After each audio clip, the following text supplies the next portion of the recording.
Feliz sábado, hermanos. Vamos a hacer de escuela sabática, vamos a estudiarla.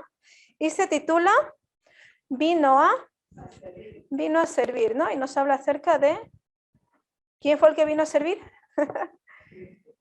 Cristo Jesús. Sí, muy bien. Jesús. Vale. Vamos a empezar entonces. No me cargues.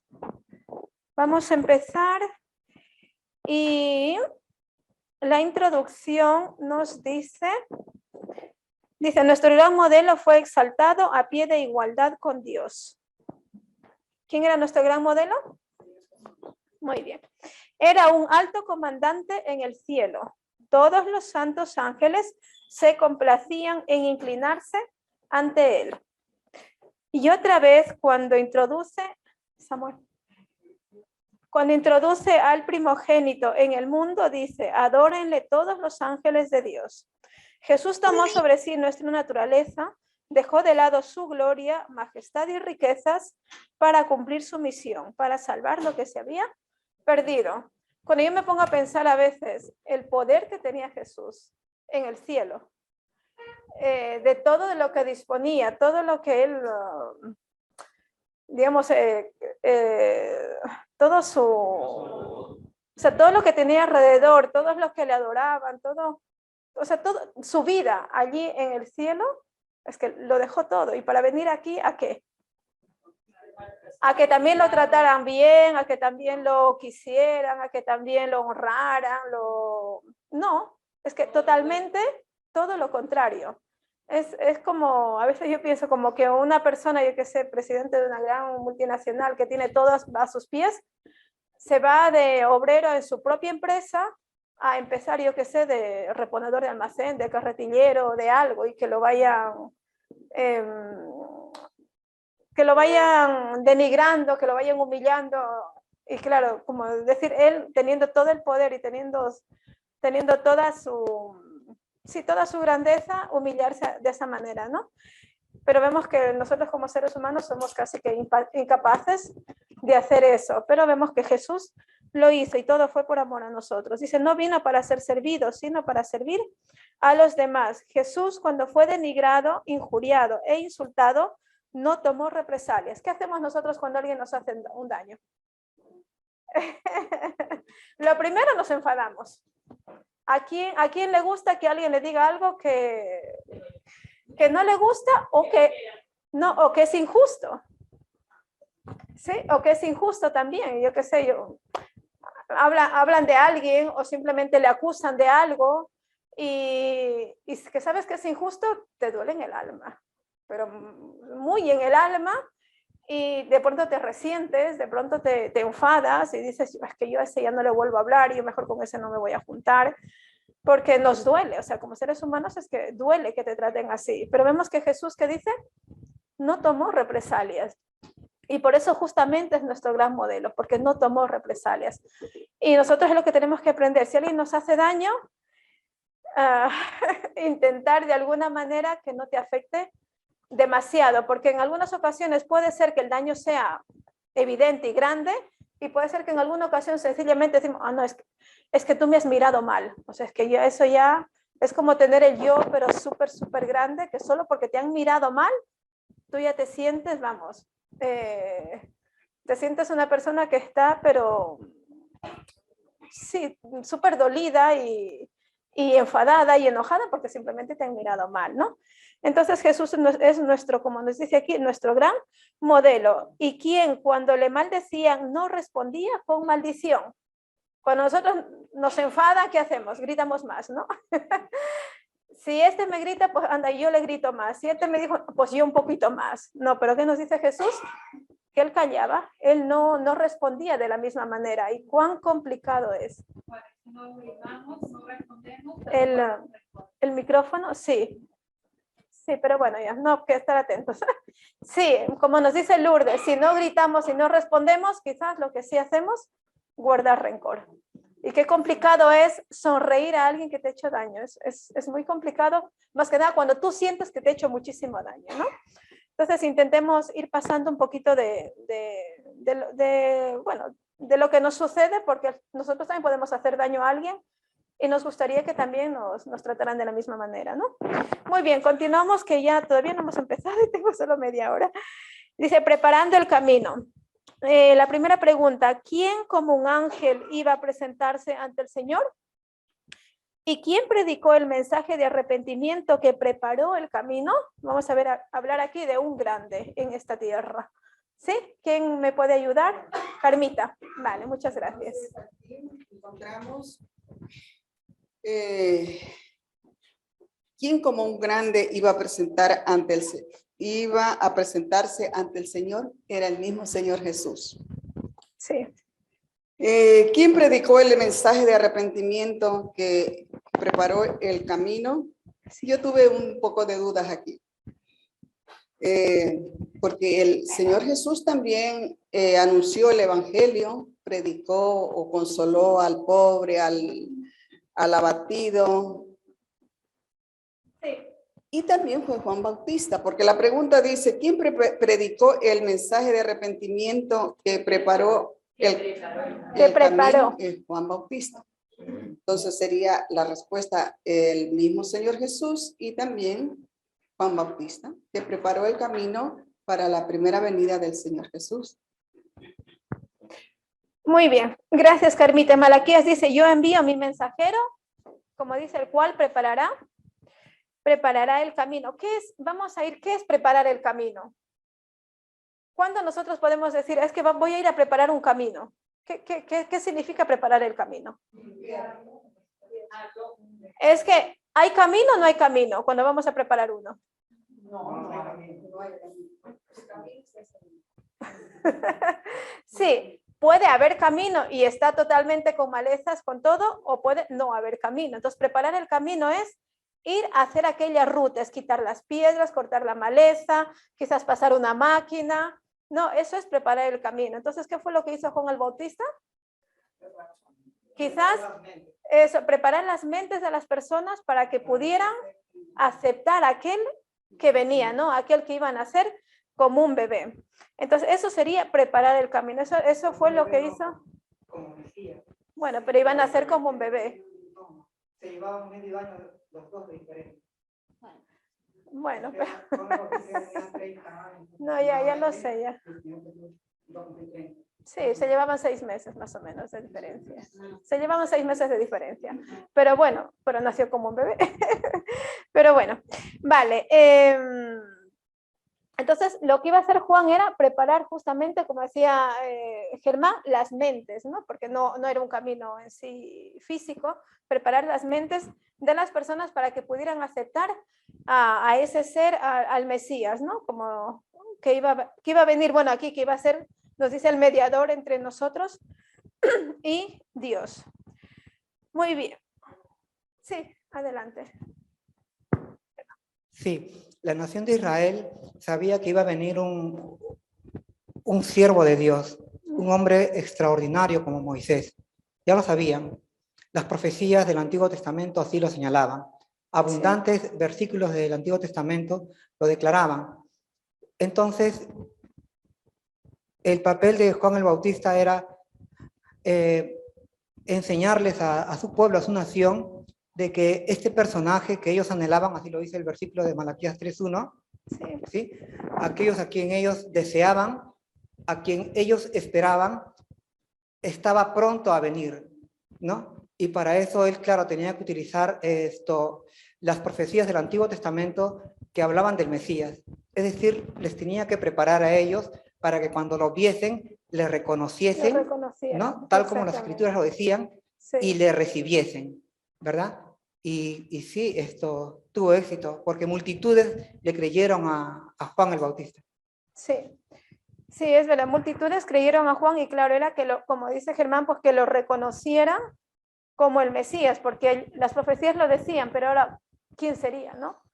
¿Cómo saber quién iba a ser aquel Mesías, aquel que iba, bueno, a libertar lo que ellos creían, ¿no? A la nación judía. Muy bien, pasamos a la pregunta número 2 y nos dice, ¿qué otra profecía dio el Señor a fin de preparar al pueblo para recibir al Mesías con todo su corazón? Sí, vamos a ver qué otra profecía dio y nos dice cómo confirmó Jesús el cumplimiento perdón, de esta profecía. O sea, ¿qué otra profecía y cómo lo confirmó esta profecía? Hermano Rubén. Muchas gracias. Bueno, la profecía es clara que vendría Elías. Ujú. Elías, o sea, tenía que ser un hombre con el espíritu de Elías. Un hombre que estuviera alejado del mundo, de las ciudades, de la comunidad y desde allí prepararse para hacer su misión. Inclusive, hermano, hasta su alimentación, su modo de vestir, sus palabras. Juan el Bautista fue ese hombre, ese Elías, y como ya dijeron ustedes, ya venía a preparar ese camino. Pero se refiere solo a Juan el Bautista, porque Jesús no podía preparar el camino, tenía que cumplirse la profecía, era él que venía a preparar el camino. Y fíjese, hermano, que Isaías, en el capítulo 40, me llama la atención que no está ahí en la lección. Capítulo 40, versículo 3 y 4 de Isaías dice que vendría un hombre con el espíritu, perdón, una voz que clama en el desierto, es así, preparar el camino de Jehová. Ese que ni siquiera dice el Mesías, de Jehová, porque Cristo es Jehová, ¿sí? Y muchos se confunden con esto, es que Jehová es el nombre de Dios, ¿sí? Y Dios es el Padre y el Hijo, entonces, pero en este caso era el camino del Hijo que tenía que preparar Elías, ¿sí? Sí. Y luego el 4 dice que todo monte será allanado, ¿sí?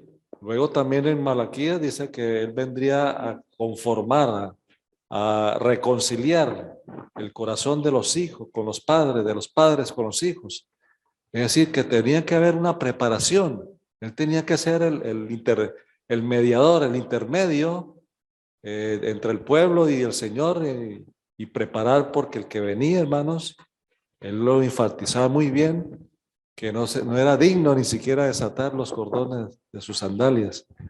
Entonces, queridos hermanos, a pesar de que era un profeta grande, era un hombre humilde, tenía que humillarse porque el que venía era más grande que él. Muy, muchísimas gracias, hermano Rubén. Sí, aquí nos habla de que debía tener aquella persona, el poder de Elías, el espíritu de Elías. ¿Elías en qué época vivió? Sí, en la época del rey Acab, de una apostasía tremenda, que incluso Elías llegó a pedir a Dios que lo quitara de esta tierra, ¿verdad? Llegó a querer morirse porque él pensaba que no había nadie más, que no había nadie más que estuviera, digamos, de parte de Dios, ¿no? Sino que todo el pueblo estaba totalmente apóstata. Y como decía también el hermano Rubén, lo que me llamó la atención, claro, la persona que iba a preparar el camino para Jesús, para el Mesías, debía tener aquel espíritu de Elías. Y además nos dice que Juan el Bautista, desde que él nació, él fue más o menos como, bueno, más o menos no, fue como Sansón, ¿no? Que no debía probar vino, ¿sí? Es decir, que es nazareo, ¿sí? Que él desde su nacimiento, él tenía que cuidarse, ¿no? Que cuidarse especialmente de su alimentación. Y de aquí es algo muy importante que nosotros también podemos sacar. Si nosotros ahora somos los que preparamos, por decirlo así, el camino para la segunda venida de Jesús. ¿Y cómo deberíamos estar nosotros? Sí, físicamente en nuestra alimentación, y además también nos dice que la vestimenta también de Juan, claro, no nos vamos a vestir así con pieles y eso, pero que era una vestimenta sencilla, si no era escandalosa. Y entonces aprender nosotros de este precursor, ¿no? De Juan el Bautista, que preparó el camino para Jesús, y nosotros ahora tenemos que ser esos Elías, que seremos los que prepararemos el camino o que estamos preparando para la segunda venida de Jesús. Oscar, ¿querías comentar algo? Justamente aquí meditaba en el Evangelio según San Mateo, el capítulo 11 y el versículo 12. Dice: y desde los días de Juan el Bautista hasta ahora, el reino de los cielos sufre violencia y los violentos lo arrebatan. Aquí también tenemos otra verdad, ¿no? Mientras que Juan el Bautista preparaba el camino, ¿no? Aparejaba el camino, el enemigo también estaba actuando. El enemigo siempre estaba para estorbar, ¿no?, la obra de Dios. Y Jesús aquí lo dice, ¿no?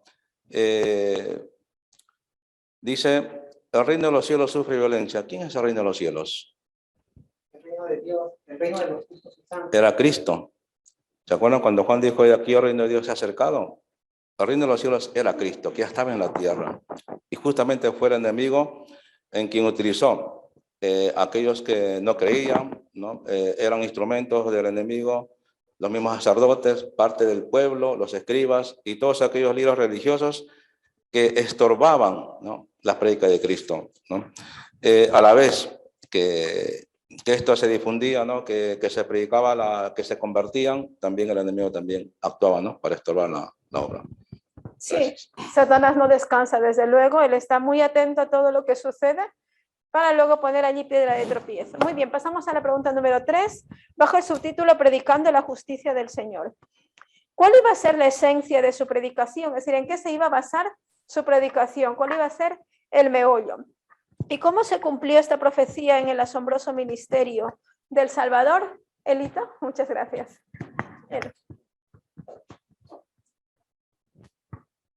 La esencia era la justicia y la verdad que el Señor predicaba, como dice el versículo.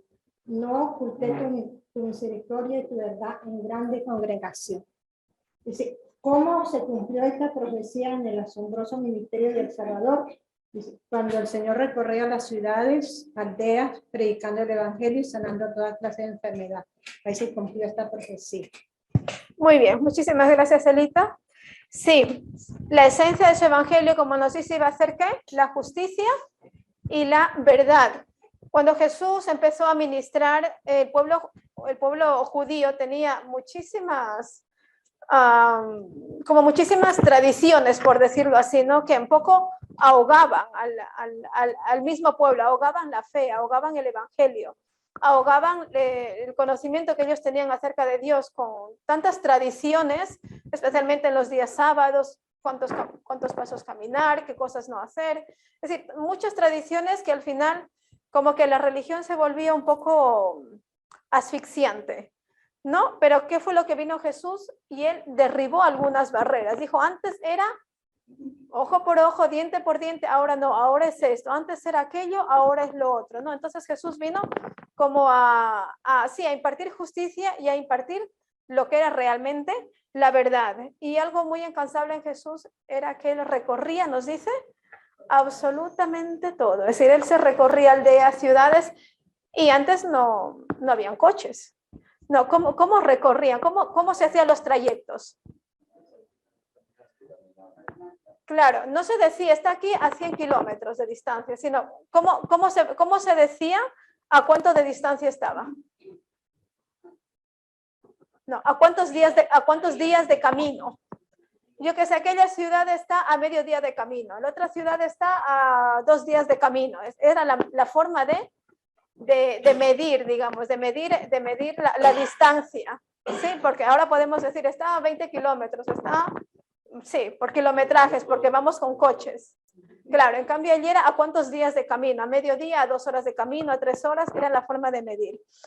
Entonces, todo eso era una tarea muy, muy ardua. Yo digo, el trasladarse de esa manera, si a veces nosotros aquí nos cuesta ir de un lado a otro, y eso tenemos transporte público, tenemos coches, cuanto más en ese tiempo, ¿no? No, fuera. Paulita. Y los perros estarán fuera. No sé. Aquí importante que dice la nota, ¿no? La última parte que dice, la verdadera piedad se difunde y comunica. El salmista dice, no encubrí tu justicia dentro de mi corazón. He publicado tu fidelidad y tu salvación. Entonces, nosotros somos los Elías para este tiempo, ¿no? Debemos predicar con el poder de Elías. Pero nos falta ese poder, algo nos detiene, a veces lo veo en mi vida, yo quiero hablarle a esa persona, yo quiero decirle, yo quiero gritárselo, y entonces a veces no puedo, a veces alguien me interrumpe, a veces la persona no me deja hablar, a veces yo, Señor, dame ese espíritu de Elías para hablarle a las personas. por ejemplo, a veces con los jóvenes, la gente en la universidad, pero están sumidos en su mundo y dicen tantas groserías y dicen tantas cosas y tienen unas cosas y están todos fumando, entonces tú no puedes estar en ese medio y entonces te apartas porque es un medio que no es para ti, pero también dices, pero tengo que decirles, tengo que hablarles a ellos de Cristo, pero a veces tampoco te dejan, entonces o nos falta ese verdadero espíritu de Elías, o que el Señor nos dé ese poder, esa palabra para hablar, para convencer. Y bueno, no convencer porque el Espíritu Santo es el único que convence de pecado a los hombres, pero estoy segura que nosotros aún no tenemos ese espíritu y es por lo cual debemos rogar al Señor que nos dé ese espíritu para predicar, para hablar, porque solo ser cristianos silenciosos y solo cumplir la ley, dar los diezmos, venir a la iglesia, eso no es suficiente. Y leí otro texto en el Espíritu de Profecía que también me dejó, decía que somos llamados a ir a esas personas que están sumidas en la oscuridad, que están sumidas en las tinieblas, que no creen en Dios, que se rehúsan a creer en Dios. ¿Y en qué nos rodea a nosotros? Ese tipo de personas ateas que no quieren creer. Y entonces a veces decimos, no, pero él es ateo, ¿para qué le hablo? Y eso nos calla, como que nos calma la conciencia, pero no, debemos hablar, pero es pedirle al Señor ese espíritu, el espíritu para que esas palabras que Él nos dé puedan llegar a esas personas, porque es la misión a la que somos llamados y que el Señor, como dice aquí el salmista, ¿no? Que la última parte es crucial, dice, donde quiera que haya amor de Dios, hay siempre un deseo de expresarlo. Hay siempre un vivo deseo de expresarlo. Es ese primer amor, cuando estamos en ese primer amor y a veces con el tiempo, la rutina, la monotonía, ese amor va ahí. Pero debemos rogar al Señor que nos lo dé y si no, que nos enseñe a amarlo, porque eso es otra cosa, que a veces no amamos de la manera correcta. Y que Dios nos muestre y nos dé ese espíritu para amarlo con ese verdadero fervor que Él pide y expresarlo a los demás. Amén. Sami. Sí, una cosa. ¿Y será que esta justicia que el Señor habla trae paz? No. Es importante eso, porque a veces es más cómodo ante las adversidades, ante las cosas que se hacen injustamente, callar. En cambio, el hacer frente a las cosas que están mal hechas provoca conflicto, provoca guerra. ¿Y qué dice el Señor? Yo no he venido a traer paz, sino espada. ¿Por qué? Porque el Señor quiere que las cosas se hagan bien, quiere justicia. Y es más cómodo vamos a tener la fiesta en paz, es más cómodo. Pero cuando uno hace oposición a algo que está mal, viene la guerra. Entonces eso es importante, porque nosotros estamos con el Señor y el Señor, la paz que trae es diferente. Yo, dice, traigo una paz que no es como el mundo la entiende, sino es una paz en el amor en el Señor, en los principios. Esa es la paz que de verdad importa, no la del mundo, la ausencia de guerra. Amén. Bueno, pero intentemos también tener el mayor tacto posible para que de pronto quizás no... Sí. Muy bien, pasamos, que se nos va el tiempo. La pregunta número 4 nos dice, ¿cuál fue su mensaje? Nos está hablando de quién? De Jesús, ¿no? ¿A quiénes prestó especial atención en su ministerio? ¿De quiénes se preocupó más que de los demás? ¿Sí? ¿Tú, Gladys? Vale. La mascarilla. Sí, nos dice, ¿no? Su mensaje, bueno, este mensaje dice, era un mensaje de justicia, ¿no? La ley, ¿cómo es? La ley dice que es justa, santa y buena, ¿no? Entonces, uno de los atributos, ¿no? Diríamos de la ley es la justicia. Y la ley de Dios es el carácter de Dios. Perdón, la ley, ¿no? Es el carácter de Dios. Y por lo tanto, entonces Cristo vino, ¿no? Con esa justicia y vemos que también la ley nos pide amor al prójimo.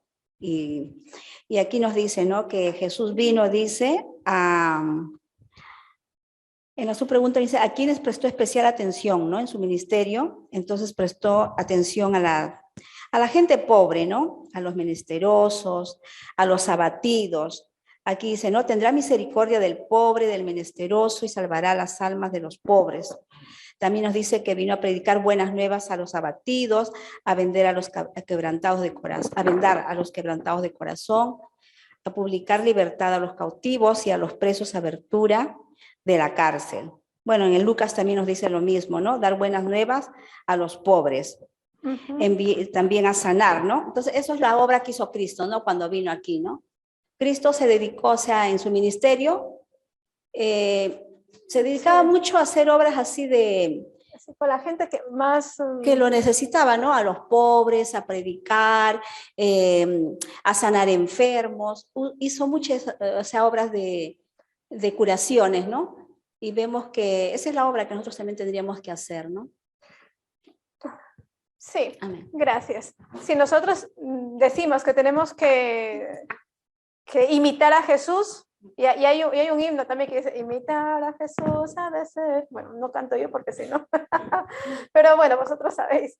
Vale, imitar a Jesús, y Jesús, o sea, nosotros para poder imitar a Jesús tenemos que saber qué era lo que él hacía, ¿verdad? Así como ahora, yo que sé, hay muchos artistas, muchos famosos, y los chiquillos que hacen, los jovencitos, lo imitan, pero no lo imitan porque le ven simplemente una fotografía, sino qué es lo que hacen, qué es lo que hacen ellos para poder imitar a alguien.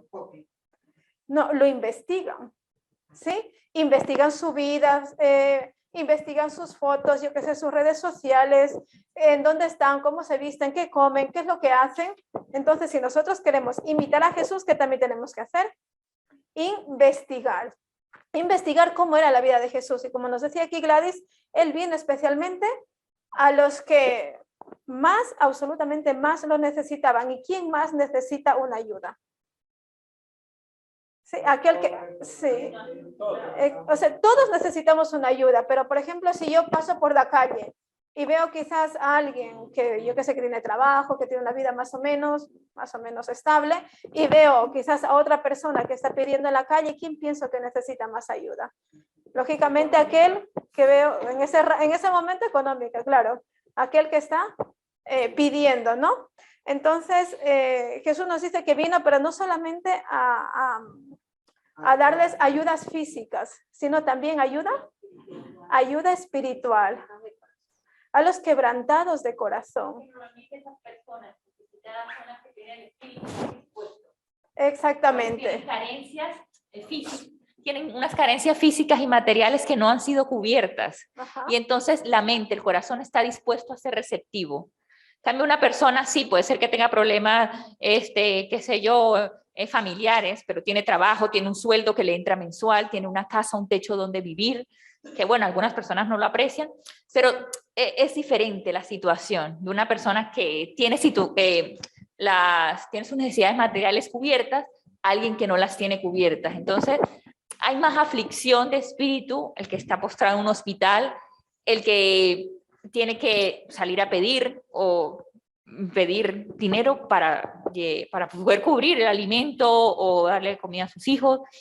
Entonces, es ahí donde el Señor nos llama, como hacía Job, buscaba, investigaba. Exactamente. Y estaba pendiente, y con nuestros que nos rodean. Por ejemplo, yo tengo una amiga, una compañera que tengo en la universidad, y en estos meses de estudios, pues le salió aquí en el ganglio de la tiroides, tiene un tumor. Bueno, ya ella estaba en exámenes y yo le digo, estoy orando por ti y todo eso, le sacan líquido, el líquido le sale negro porque se le hincha el bulto y vuelve y se le baja, se le hincha el bulto, le hablo de la alimentación y todo eso.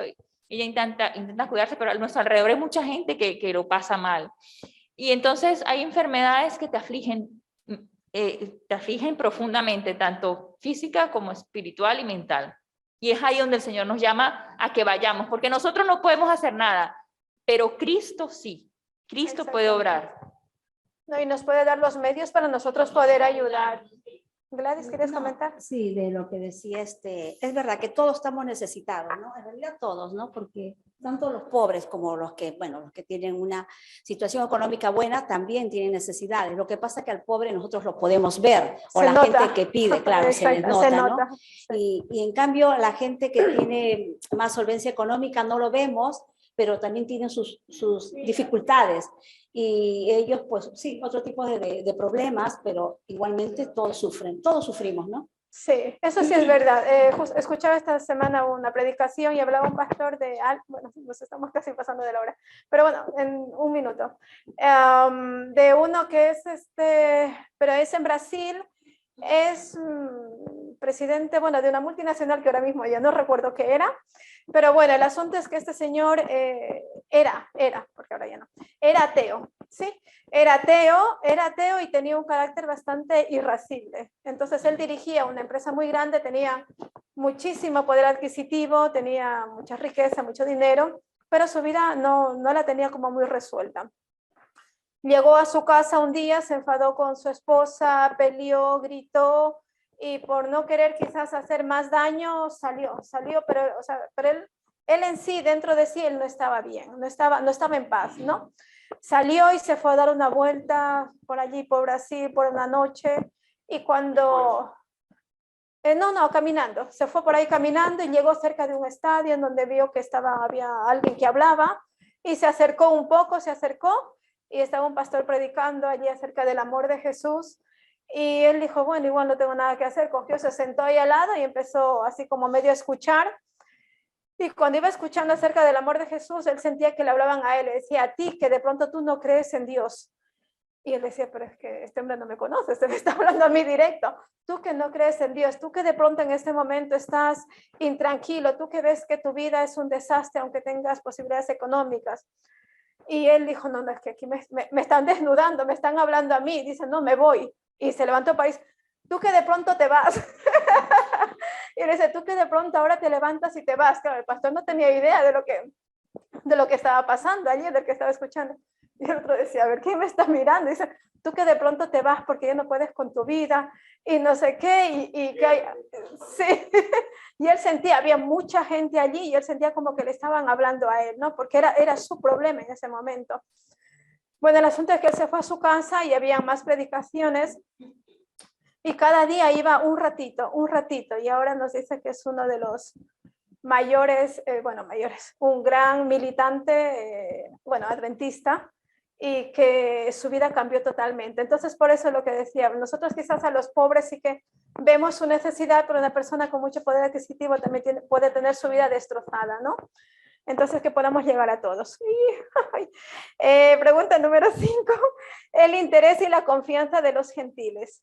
¿Qué se profetizó acerca del deseo del Mesías por los gentiles en tierras lejanas? Ya sabemos que se predicaba solo a ¿quiénes? A los judíos, ¿no? ¿Qué noble misión encomendó a sus discípulos de todas las edades? Ahora sí. O sea, a los 12 y a nosotros, ¿no? ¿Quién me ayuda? ¿Quién me puede ayudar con esta pregunta? Hermano Rubén, adelante. Muchas gracias. Él tiene una misión no solamente para su pueblo. Él tiene que ir la primera misión es ir a las ovejas descarriadas de Israel. Pero hermanos, como el Señor tenía que también mostrarse a los gentiles, porque luego el gran mensaje tenía que ir a ellos, porque finalmente ya sabía que los judíos iban a ser rechazados como pueblo. Así que preparó el camino y todos los que se le acercaban a él, gentiles, él los atendía. Y recuerdo el hijo, el siervo, el centurión. Es una experiencia muy hermosa esa, hermanos. Y otros más. Y luego finalmente los discípulos empezaron a abrirse, a dejar ya un poco los judíos e israelitas y abrirse para los gentiles. Y el mensaje se incundió, hermano, por todo el mundo. Por lo menos por el mundo conocido en ese entonces. Y ahora estamos nosotros, hermano. Muy bonita la experiencia que dice mi hija. A veces es verdad que dan nervios. Pero hay que, hermanos, hablar. Porque siempre recuerdo, hermanos, algo. Y esto nos sirve para todos. En la experiencia de Moisés, Jesús, el Señor se puso bravo con Moisés. Le dijo, pero avanza, da un paso. ¿Qué clamas a mí? Avance. Es que tenemos que hacerlo, hermano. Y el Señor va con nosotros. Y se lo digo por experiencia. Se lo digo por mucha experiencia, hermano. Y bueno, no mucha, la poca experiencia que tengo. Uno empieza a hablar, hermanos, y el Espíritu Santo es como que lo aborda y habla y ¿pero qué tanto estoy diciendo? Sí, eso es Fíjese la verdad. experiencia que tú dijiste ahorita. Sí. Eso es así, hermano. Y las multitudes, el Señor se encarga de ellas. Que así estén por allá a 10 metros, empiezan a escuchar. Mi hermano, la iglesia necesita un megáfono aquí bueno. Sí, se lo digo. Para salir afuera. Estas corneticas son muy chiquitas. Necesitamos uno inalámbrico, uno que sea recargable para ir por ahí a una plaza y empezar a predicar. Se lo digo, sí, se lo digo sinceramente. Y el Señor te llamará a los predicadores. Que si un policía nos quita, bueno, vámonos, vamos para otra plaza. Y así, hermano, así hay que hacer. Vamos de plaza en plaza. A ver. Ya lo hacen los testigos porque han encontrado. Sí, Ya lo hacen los una testigos forma. porque han encontrado una fórmula que no contraviene las leyes, porque estamos en un sitio donde hay unas normas y hay que cumplirlas. Entonces tampoco Sí. se trata de ir en contra de las normas establecidas y buscarnos la persecución antes de tiempo. Entonces lo que sí se puede hacer es lo de los testigos. Los testigos se ponen en un sitio y al que quiera se dirige a ellos y les hablan el mensaje. Ponerse a hablar así, sin permiso, no. A voz en cuello. Eso, pues si se pide permiso, sí, pero sin permiso no Claro. está bien. Sí. Bueno, sabemos que hay cosas que se pueden hacer y cosas, pues, que no, desde luego. Sí, los testigos lo que hacen es pedir permiso para colocarse en un sitio y allí están unos cuantos con revistas y eso que yo muchas veces paso porque sus revistas me gustan mucho, la verdad. Hay muchas historias, son muy buenas sus revistas. Y yo misma las cojo, me dice, ¿quiere? Digo, no, que siempre voy con prisa, claro. Entonces ya es como si le presentaras el crucifijo. Sí, alguno que digo, no, yo también estudio la Biblia, sí, pero estas me gustan y así paso de largo, ¿no? Pero sí, estaría bien intentar a ver si un día, o por lo menos un día al mes, bueno, mira, vamos sacando ideas, un día al mes colocarnos en algún sitio y poder de alguna forma llegar a otras personas. Bueno, también podemos poner lo mejor, desde luego. Lo mejor es con nuestros contactos, sí, pero como dice el man, si queremos alcanzar a más gente, claro. También puede ser una buena opción. Sí. Nunca lo hemos probado. Nunca lo hemos probado y podríamos hacerlo, la verdad. Bueno, se han puesto libros así en algunas paraditas. De hecho, algo así. Sí, pero no se ha continuado, ¿no? Que hay tantos libros y eso. Bueno, continuemos. Tenemos 2 preguntas todavía. Incluso, ¿quién reconocería y conferiría gloria y honor al Mesías? O sea, incluso, ¿quién lo haría?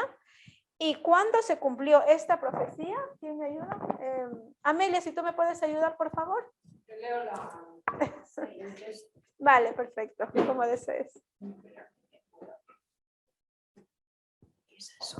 Ay, aquí me sale una canción de la boca de los niños. Dice, de la boca de los niños y de los que maman, fundaste la fortaleza a causa de tus enemigos, para hacer cesar al enemigo y al vengativo. Y luego en Mateo dice, y la multitud que iba delante y los que iban detrás aclamaban diciendo, Hosana al Hijo de David, bendito el que viene en el nombre del Señor, Hosana en las alturas. Y cuando los príncipes de los sacerdotes y los escribas vieron las maravillas que hacía y a los muchachos aclamando en el templo y diciendo, Hosana al Hijo de David, se indignaron y le dijeron, ¿oyes lo que estos dicen? Y Jesús les dice, sí, ¿nunca leísteis de la boca de los niños y de los que maman perfeccionaste la alabanza? Había entrado Jesús en Jerusalén y él entraba montado sobre el asno, ¿no? Sobre el pollino. Y entonces resulta que, claro, los fariseos no le dieron honra y gloria, los adultos. Y entonces Dios instó a los niños para que los niños Hosana al Hijo de David, o sea, el rey que viene, ellos esperaban otro rey, pero he aquí que venía montado en un asno, que era como venían los reyes, Y entonces, claro, esto les irritó muchísimo y a los niños, ¿cómo iban a coger a un niño pequeño y le iban a hacer cosas que hubieran hecho a un adulto. Entonces le dice, ¿no oyes lo que dicen? Dice, sí. Dice, sí, pero ¿no has leído que está escrito en la boca de los niños perfeccionaste la alabanza? Y hubo también en tiempos pasados, dice que cuando hubo la reforma, dice que hubo niños que predicaron el evangelio, la venida del Señor Jesús, y se llamó Rupare, voces clamantes.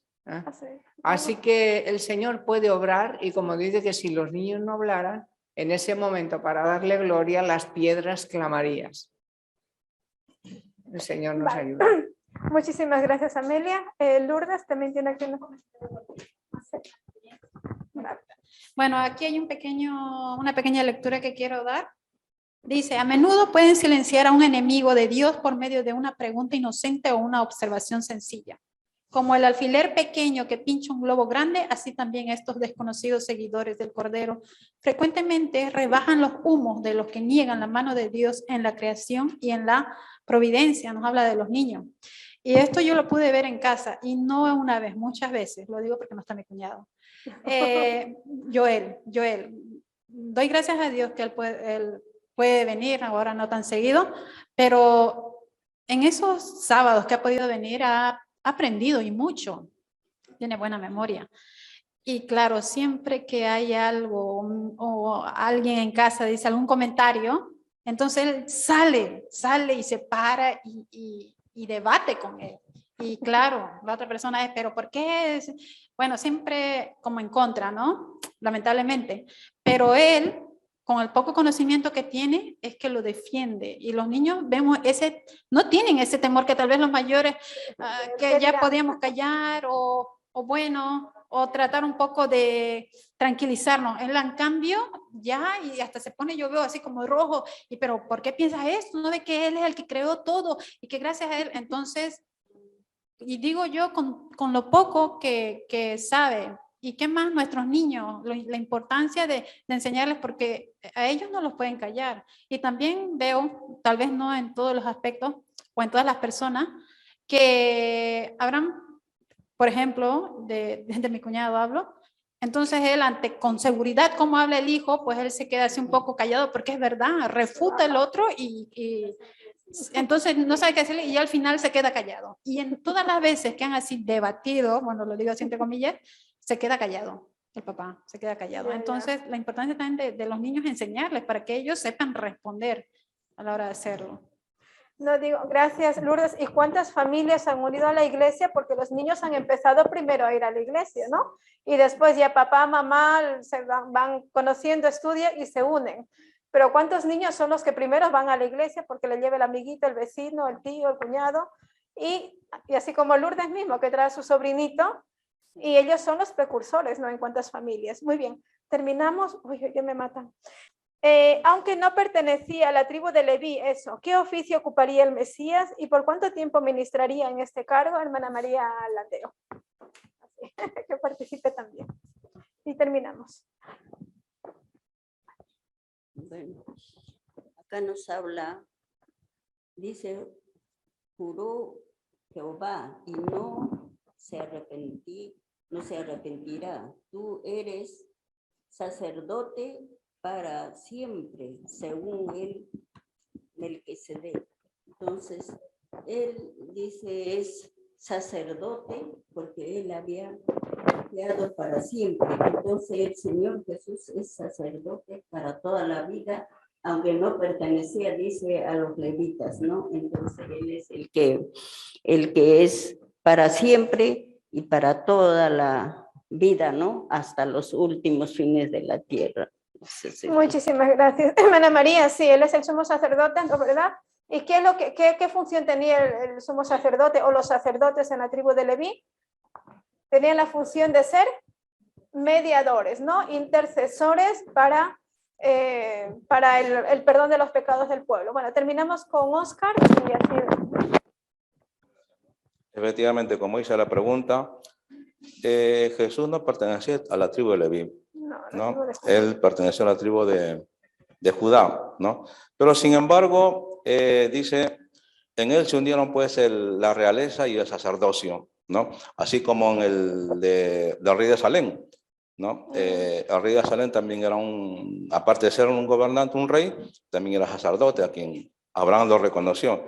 Y justamente pues este rey de Salem representa la continuidad, o sea, lo que no tiene fin, y ese es el sacerdocio de Cristo, ¿no? Sacerdote para siempre, ¿no? Exactamente. Bueno, entonces podemos ir con tranquilidad a nuestro mediador, que es a Jesús. Y si queremos ser como Él, tenemos que investigar su vida, sus obras, y nosotros también imitarlo. Amén. Bueno, ahora sí, invito a toda la congregación a ponernos de pie y buscar en nuestros himnarios el himno número 549, el cual lleva por título Firmes y Adelante.